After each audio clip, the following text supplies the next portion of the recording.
दोस्तों नमस्कार। कल्पना कीजिए कि आप नदी के बीचों बीच हैं और अचानक आपको तय करना है कि नाव कैसे चले। क्या आप उस समय नाव के चलने वाली मैकेनिज़्म पे ध्यान देंगे या दूसरा ऑप्शन ये तलाश करेंगे कि इस नाव को कोई ऐसा व्यक्ति चलाए जो नाव चलाने में कुशल हो या नाव खेने में कुशल हो।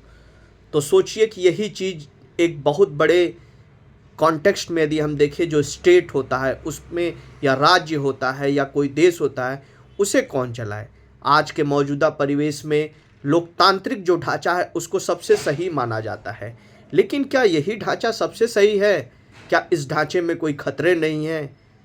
और खतरे हैं भी। यदि ध्यान से देखिए तो इसमें बहुत सारे खतरे हैं और वो तब होंगे कि जब जनता जागरूक नहीं होगी। इसकी भविष्यवाणी एक ग्रीक दार्शनिक प्लेटो ने की थी कि लोकतंत्र कब तानाशाही में बदल जाता है। प्लेटो के अनुसार द रिपब्लिक में वो लिखते हैं कि जैसे वो फिलोसफर किंग की एक अवधारणा देते हैं कि जो व्यक्ति हर दार्शनिक हो या उसको एक राजनीति की समझ हो और वो वर्षों तैयारी करता है राजनीति में आने के लिए, उसकी एक कठिन परीक्षा होती है, तब वो राजनीति में आता है और वो अपने सारे मापदंडों पे खड़ा रहता है। लेकिन अब वो लोग, यदि मान लीजिए लोकतंत्र में यदि जनता जागरूक ना रहे, तो जो लोग जनता के इमोशनों को एक जरिया बना के और सत्ता पे काबिज हो जाते हैं, और वो दो फैक्टर का काम करते हैं, एक डर और आइडेंटिटी फैक्टर। यदि वो दोनों का एक सिक्का चलाते हैं तो वो जरूर चुनाव जीतते हैं, और यही भीड़ तंत्र में कन्वर्ट हो जाती है, क्योंकि जनता को हमेशा डर रहता है और वहाँ विकल्पों की कमी हो जाती है। जब जब लोकतंत्र में विकल्पों की कमी होगी तब लोकतंत्र तानाशाही में कन्वर्ट हो जाएगा। इसलिए लोकतंत्र में विकल्प का होना बहुत और विकल्प कौन देगा?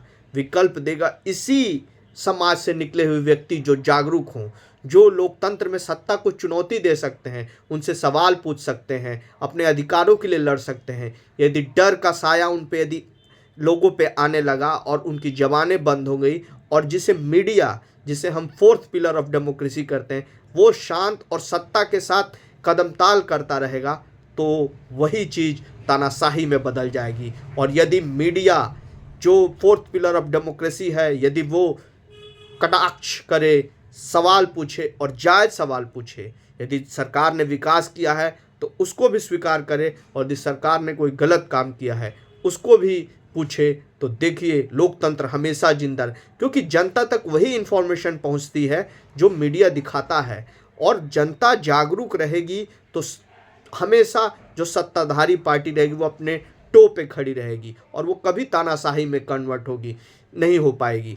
लेकिन यदि जनता जागरूक नहीं होती, यही लोकतंत्र जिसमें इतने अधिकार दिए गए, इन अन्य अधिकारों के बावजूद भी वो सत्ताधारी पार्टी उस तानाशाही के रूप में उसको सपोज करिए कि एक ब्रेड का टुकड़ा मिलता है, अब सपोज उसको जो जिसके पास ज़्यादा पावर, उसने आधा हिस्सा ले लिया, फिर उसने पास ऑन कर दिया, फिर दूसरे के पास गया, उसने उसका आधा हिस्सा ले लिया, फिर उसने पास ऑन कर दिया, फिर तीसरे के पास जो पावर है उसने उसका आधा फिर लास्ट में जो लास्ट माइल पे लोग बहुत, उनके पास उसके केवल ग्रेन्स के छोटे छोटे माइन्यूट्स पार्टिकल्स मिलते हैं। क्या उनसे उनकी ज़रूरत पूरी हो पाएगी?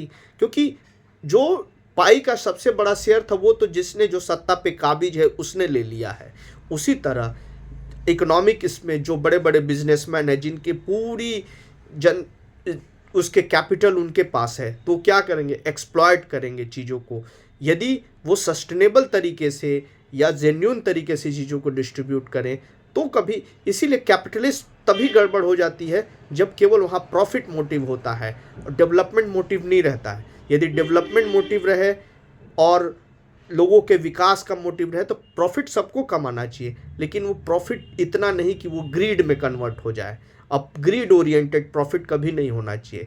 इसीलिए हमेशा लोकतंत्र में जनता का जागरूक होना बहुत ज़रूरी है, और ऐसे लोगों को कि जो हमेशा एक विकल्प के रूप में खड़े रहें। जब जब लोकतंत्र में विकल्प रहेगा तब तक कोई भी सत्ता पार्टी इस तानाशाही में नहीं बदल सकती है। और जब जब विकल्प की कमी रहेगी, वही पार्टी लोगों को भय दिखा के और आइडेंटिटी पॉलिटिक्स करके हमेशा सत्ता पे काबिज रहने का प्रयास करे, क्योंकि कुर्सी कोई नहीं छोड़ना चाहता। कुर्सी एक बार जिसको मिल गई, वो चाहता है कि वो सारी चीज़ें उसी के पास रहें, उसके आदेशानुसार चलें। वो देश को अपना एक पर्सनल एसेट मानने लगता है, जबकि देश उसका एक पर्सनल एसेट नहीं है।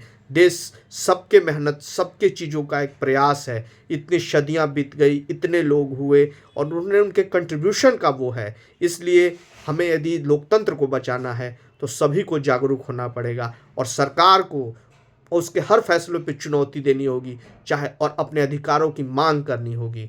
इसलिए भारत की सनातन संस्कृति उपनिषदों ने सिखाया है कि डायलॉग करो और डिबेट करो। और उपनिषद हमारे हैं जो हमें हर चीज़ में खुद को जानने के अलावा एक समूचे परिवेश को जानने में मदद करते हैं। इसलिए हमें समझना चाहिए कि लोकतंत्र को तानाशाही से बचाने के लिए हमें जागरूक होना पड़ेगा और उसके लिए हमें बहुत सारे त्याग भी करने पड़ेंगे। इसलिए जागरूक बनिए और लोकतंत्र को बचाइए और भारत को विकसित राष्ट्र के रूप में, क्योंकि भगवान राम की जन्मभूमि है, भगवान कृष्ण की कर्मभूमि और जन्मभूमि है। तो हमें भगवत गीता का सार पढ़ना चाहिए कि जहाँ भी गलत हो रहा है उठ खड़े होइए और लोकतंत्र के लिए खड़े होइए, अपने लिए खड़े होइए और भविष्य की जनरेशन के लिए खड़े होइए।